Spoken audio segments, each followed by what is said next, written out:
¿Qué tal? ¿Cómo están? Ya estamos entrando en tierra derecha en mayo y seguimos con un nuevo capítulo de La Retro, este espacio, ya es más que podcast, usted obviamente lo consume también en YouTube, que conversamos semana a semana.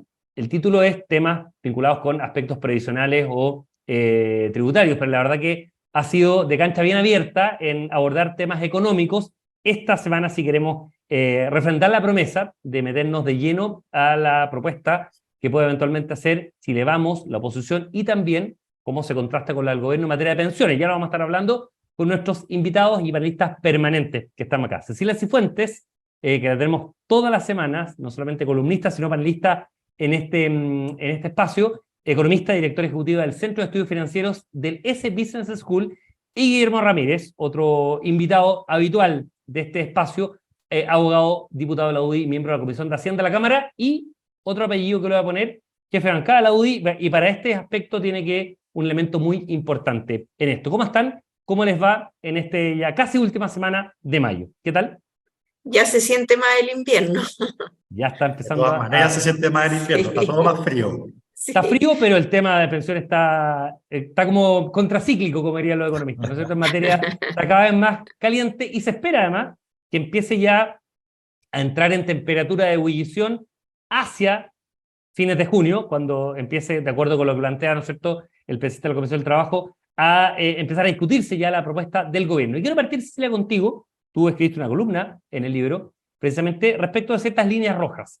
Y hay una que tú planteas, que es el eje estructurante, ¿no es cierto?, la columna vertebral, que tiene que ver con algo que podría resultar bien contraintuitivo para mucha gente, una política pública muy exitosa, impulsada por el gobierno del presidente Sebastián Piñera, pero que tú dices que hay que aplicar un stop, que tiene que ver con el tema de la PGU. En concreto, ¿no es cierto?, no seguir elevando el pilar no contributivo. Un solo dato para darte la palabra. Este tema de que los jubilados no pueden esperar tiene harto de cliché, harto, ¿no es cierto?, eslogan y poco de realidad, porque en 4 años, efectivamente, el gasto fiscal en pensiones, son datos tuyos, así que te lo estoy ocupando, se multiplicó por 2,5 veces en términos reales. Vale decir que hoy destinamos en materia de PGU, ¿no es cierto?, en pilar no contributivo, 3,5 puntos de cotización, el equivalente a 3,5 puntos de cotización del PIB al sistema de reparto. ¿Por qué, Cecilia, tú eres partidaria de encauzar la discusión hacia otro elemento y no a seguir elevando la PGU? Bueno, una primera corrección primero. El aumento son 3,5 puntos. El gasto total en PGU equivale a más de 5 puntos, pero lo que hemos aumentado el gasto En es estos como que 4 años, claro. hubiéramos subido la cotización en 3,5 puntos. Entonces, claro, es más de lo que pensábamos cuando se discutía la reforma anterior del presidente Piñera, que eran 3 puntos para reparto, pero no todo era reparto a las generaciones actuales. Entonces, ese es el primer punto. La verdad que el gobierno tiene como muletilla. Los jubilados no pueden seguir esperando, llevan 15 años esperando. Es que ya no están esperando. Les mejoraron fuertemente sus pensiones y yo esto lo quiero vincular a un tema macro. El sistema de pensiones en un país tiene un componente macroeconómico que es muy relevante y que está bien fuera de la discusión, lamentablemente. Y que se vincula un poco con lo que hizo el Banco Central ahora subiendo los requerimientos de capital a la banca, se vincula con la nefasta política de los retiros. El país se ha descapitalizado, el ahorro privado de los hogares el año pasado fue negativo, situación inédita, absolutamente, y cuando uno plantea una reforma de pensiones que es seguir gastando hoy, mejorando jubilaciones actuales a costa de gasto fiscal futuro o futuros jubilados, estamos teniendo un problema de inconsistencia temporal bastante grande. Aquí podemos terminar en una situación en que las pensiones en el futuro sean peores que las actuales si seguimos en esta lógica. Después de analizar la situación macro, yo creo que la conclusión tendría que ser ni un peso más a reparto a jubilados actuales, porque el país no tiene las condiciones para hacerlo. Esto no se trata de decir, oye, pero es que a ti te parece que 400.000 pesos jubilación es poco. Puede ser efectivamente una situación difícil, pero uno tiene que vincular esto con el potencial que tiene el país para hacer política social, para hacer transferencias, y yo creo que ese potencial ya se ocupó en forma, incluso en algunos aspectos, medio excesiva. Yo fui súper partidaria de la PGU en su momento, de hecho la propusimos hace bastante tiempo atrás con Patricio Arrau, pero de alguna manera generando incentivos, por ejemplo, a retardar la jubilación que no se hizo y que no se está haciendo nada. Entonces estamos teniendo una lógica en que estamos demasiado pensando en los jubilados presentes sin pensar en la situación de los futuros jubilados. ¿Y eso en qué se traduce en la práctica? En que toda la cotización adicional que se haga tiene que ir a ahorro absolutamente. No podemos, que además el proyecto del gobierno pretende gastar a costa de futuras cotizaciones para mejorar la situación actual.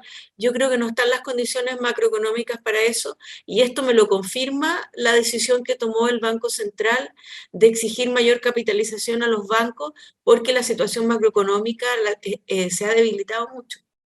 Ni un peso más, dice Cecilia, al reparto, o sea, al pilar no contributivo, Guillermo. Desde el punto de vista político, en el caso de la oposición, es también, voy a ocupar la palabra que ocupó Cecilia, en el sentido de una línea roja, ella lo plantea en la columna, es también una suerte de línea roja, un borde, un límite tan radical, tan definido, a eso me refiero con radical, tan explícito, a eso me refiero, para una negociación, por ejemplo, parlamentaria como la que se viene ahora, seguramente que va a centrar gran parte de la tensión económica en el segundo semestre.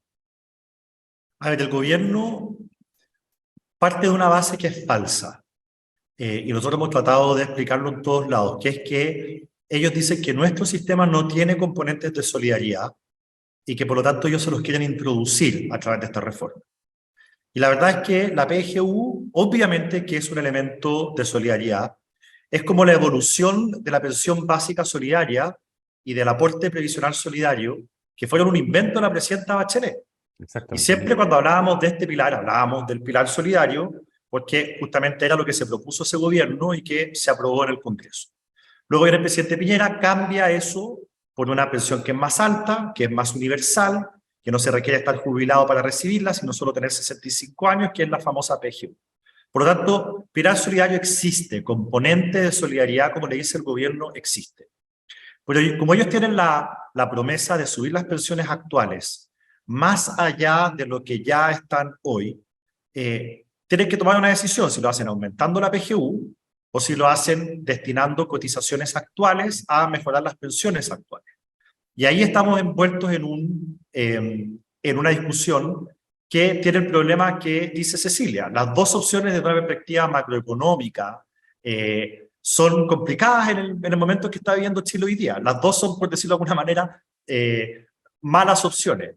Pero si tú me haces elegir a mí entre lo que propone el gobierno, que es tomar cotización adicional de los trabajadores y repartirlo ahora, o aumentar la PGU, si yo solo tengo esas dos opciones y una pistola en la cabeza, por supuesto que yo voy a optar por aumentar la PGU antes que quitarle a la clase media y a los trabajadores su cotización adicional para repartirla hoy día, sin saber lo que esos trabajadores van a recibir el día de mañana cuando se jubilen, porque esa plata no va a ser devuelta y porque por la pirámide demográfica va a haber menos plata para repartir en el futuro a los jubilados. Entonces, y a más jubilados, ¿sabes? Entonces, la verdad es que ahí el gobierno está en un zapato chino y nuestra postura es muy clara respecto a que no vamos a permitir que la cotización adicional vaya a algo distinto de las cuentas individuales. Y en ese sentido, al menos, hay una coincidencia con el análisis técnico que está haciendo Cecilia y que yo comparto, que es que mayor cotización yendo a cuentas individuales fomenta, por supuesto, aumenta los niveles de ahorro, que es algo que hoy día en Chile es urgente fomentar. Aumentarlo además en la completitud de la cotización, vale decir, los 6 puntos adicionales que vayan completamente a este tema. Cecilia, tú planteabas en tu columna otro de los aspectos, ¿no es cierto?, vinculado con ciertas líneas rojas. En ningún caso reparto o flujos intrageneracionales sí con condiciones, intergeneracional no. ¿En qué aspecto? Porque se está abriendo el debate vinculado con aspectos intrageneracionales, incluso hoy día en el Mercurio hay un asesor de RN planteando el tema. Este tema intrageneracional, sí, pero con algunas condiciones. ¿Cuáles serían en principio? ¿Y por qué intergeneracional no? Que nos queda claro, precisamente, ¿no es cierto?, para no estar aportando a pensiones actuales con crédito hacia el futuro, ¿no? Sí, bueno, la transferencia intrageneracional es dentro de una misma generación, o sea, personas más favorecidas de una generación, de alguna manera, tienen un componente solidario con personas de su misma generación más desfavorecidas. Y por lo tanto se cumple el criterio que todo se ahorre Lo que pasa es que hay un componente que cotiza una persona que no necesariamente se registra en su cuenta individual, sino que se registra en la cuenta individual, y eso yo estoy de acuerdo con Guillermo, cuentas individuales, con root, nombre y apellido, todo a ahorro, pero yo de alguna manera hago una transferencia de sectores más favorecidos a menos favorecidos, pero no es una transferencia intertemporal, sino que es una transferencia simplemente como un impuesto. Ahora, aquí se han establecido dos criterios y yo creo que se pueden analizar. Un criterio es que transfieran los ingresos altos a trabajadores de ingresos bajos, que uno lo puede plantear en algún componente del ahorro, y lo otro es que hay una transferencia de hombres a mujeres, porque las mujeres tienen mayor expectativa de vida, tienen más lagunas, tienen el tema del cuidado, entonces una transferencia... y yo creo que uno podría también en esa medida abrirse a una discusión. El punto es que, y a lo mejor es bueno que yo sea mujer para decirlo, pero lo que pasa es que desde el punto de vista de un hombre, que le digan, mira, usted parte de su cotización se la van a poner en la cuenta de una mujer. Entonces, yo hombre le diría, perfecto, pero entonces que jubile a mi misma edad, no que jubile antes. Porque claro, si me van a poner un impuesto, bueno, pongamos en igualdad de condiciones, y entonces una cosa que uno podría establecer que ayuda en este tema de la edad de jubilación, que la verdad que es un rezago enorme que tenemos en esta materia. La mayoría de los países de la OCDE ya subieron las tasas de jubilación, o sea, perdón, la edad de jubilación. Entonces uno podría establecer, las mujeres van a recibir transferencias intrageneracionales de hombres siempre y cuando jubilen a la misma edad. O eso determina la magnitud de la transferencia, a qué edad jubila la mujer. Yo creo que es razonable. Si puede haber habido hace 40 años atrás alguna justificación para que las mujeres jubilaran antes que los hombres, la verdad que ahora yo no encuentro una jubilación, una razón muy justificable para que haya una diferencia de 5 años en la edad de jubilación de hombres y mujeres, sobre todo que vivimos más. El tema, Cecilia, el aumento de la jubilación, uno se tiene que retrotraer hasta el gobierno del presidente Bachelet, el primero, en que efectivamente la Comisión Marcel, se empieza a repetir los nombres, ¿no es cierto?, el actual ministro de Hacienda, es el que lideraba esa comisión y efectivamente, ¿no es cierto?, planteó el aumento progresivo, esto no es de un día para otro, sino progresivo precisamente la edad de jubilación, aprobado por Moro y Cristiano en su minuto, en esa comisión, o por una amplia mayoría, y todavía, Guillermo, no se ha logrado. Uno entiende el costo político que esto significa. Pero en muchos países que se ha desarrollado, e incluso se ha retrasado la edad de jubilación, incluso para hombres, se ha hecho en horizontes de 10, 12, 15 años. Esa dimensión que plantea Cecilia, con la opción de tener aportes intrageneracionales, ¿no es cierto?, tal como ocurre en otros países. Bueno, ¿está en la mesa política para discusión? ¿Y qué condiciones o qué viabilidades le ves tú a que eventualmente pueda condicionarse a un aumento progresivo en la edad legal de jubilación de la mujer? A ver, partamos por lo último, la edad legal de jubilación de las mujeres. Técnicamente es evidente que no pueden jubilar a los 60. La Cecilia más arguía no solamente desde la perspectiva económica, sino que en el fondo de justicia. Hoy día, ¿cuál sería la justificación para que exista esa diferencia de 5 años? Tan potente como para que exista una diferencia de esa magnitud. Pero ¿sabes qué? Yo creo que esto no ha sido una urgencia en la discusión porque en la práctica nuestro sistema de pensiones lo que hace es permitir que cualquier persona se jubile a la edad que quiera. Al final existe la jubilación anticipada, uno puede retrasar su jubilación.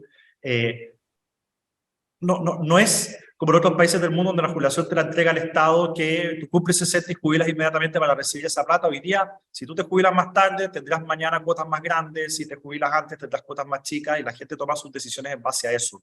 Y en el caso de la PGU, se recibe por hombres y mujeres por igual a los 65. La PGU no la reciben las mujeres a los 60. Y por lo tanto, en la práctica, la parte que aporta el Estado, que no la aporta el Estado, la aportan los contribuyentes, pero pongamos en esos términos, la parte que aporta el Estado se gatilla a los 65 para hombres y mujeres. Y en el Congreso lo que hemos visto, y esto es bien increíble, que la presión va más... ¿De conexión, Guillermo, por lo que escucho? ¿Sí? ¿No me oyes bien?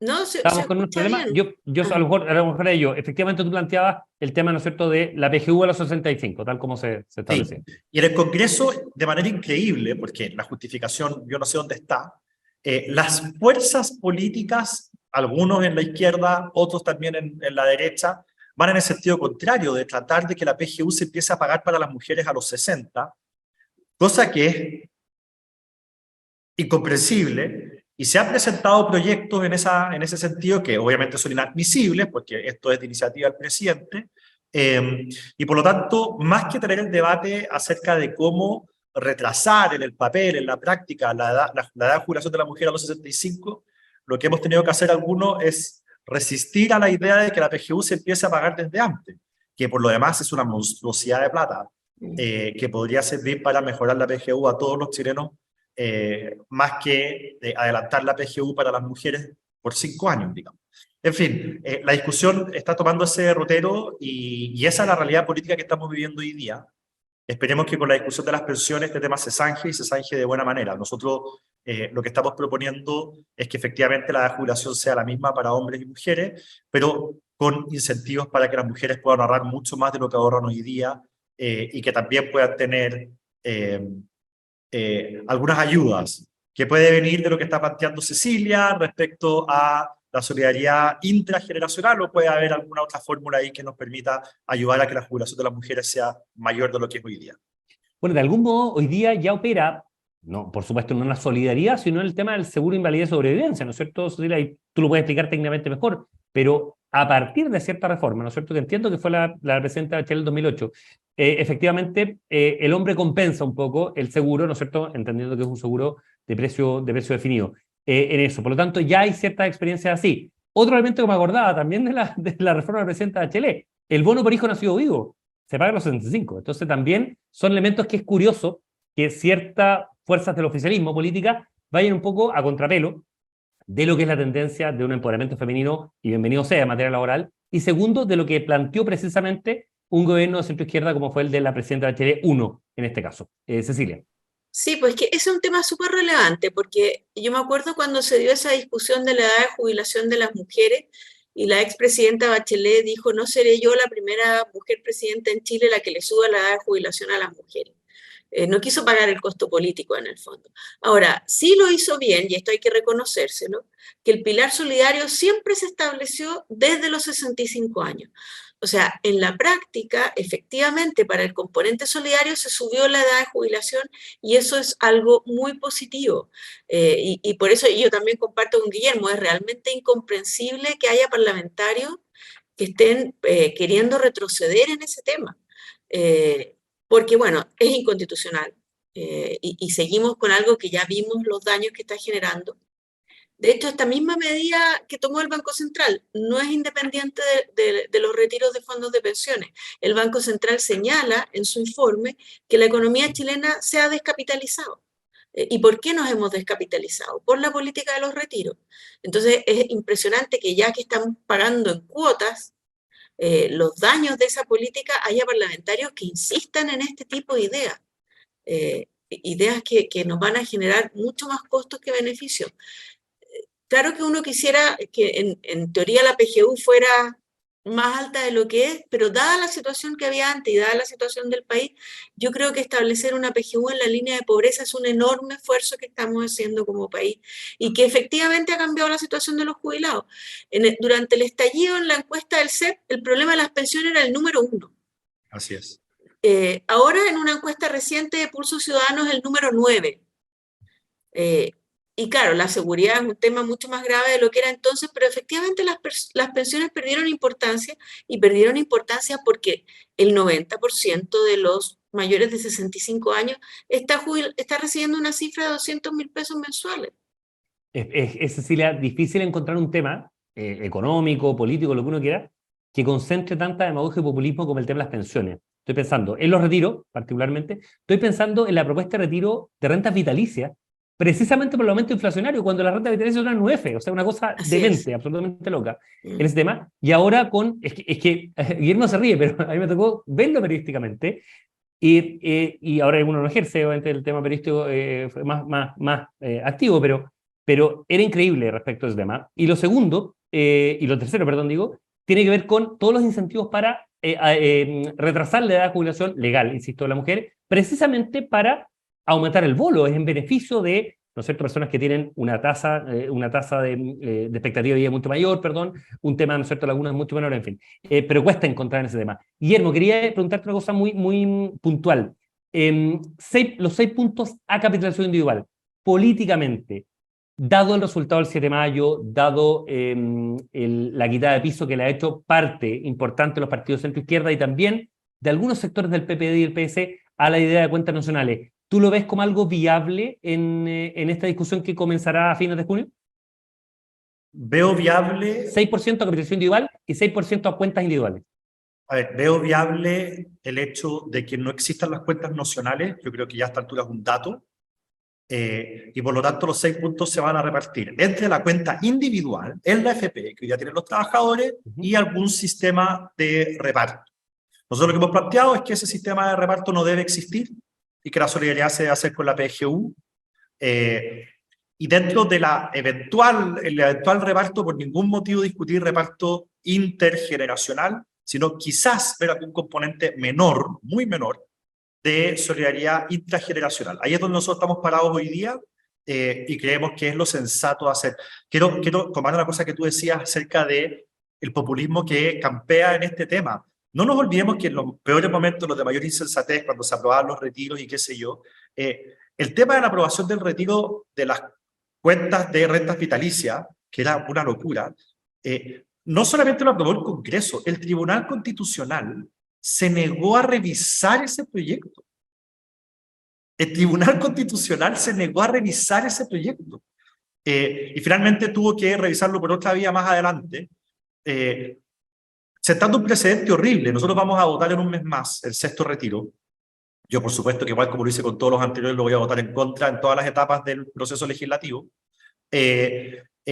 Pero en ese proyecto también está contemplado, entre otras cosas, de nuevo, retiro de plata de las personas que hoy día están jubiladas por el sistema de renta vitalicia, lo cual es absolutamente insólito. En fin, creo que esto hay que atacarlo con seriedad. Nosotros la próxima semana, probablemente la subsiguiente, ya vamos a estar de lleno sentados conversando con el gobierno respecto a la reforma de pensiones.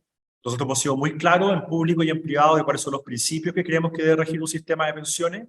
Y ojalá que en esta discusión, tal como ocurrió con Bachelet 1, ya que tú ponías ese ejemplo, al final lo que domine sea la evidencia, sea la sensatez y sea la mirada a largo plazo. Los políticos sabemos muy bien, porque las encuestas y los estudios muestran esto, de que para un chileno común y corriente, largo plazo significa 6 meses.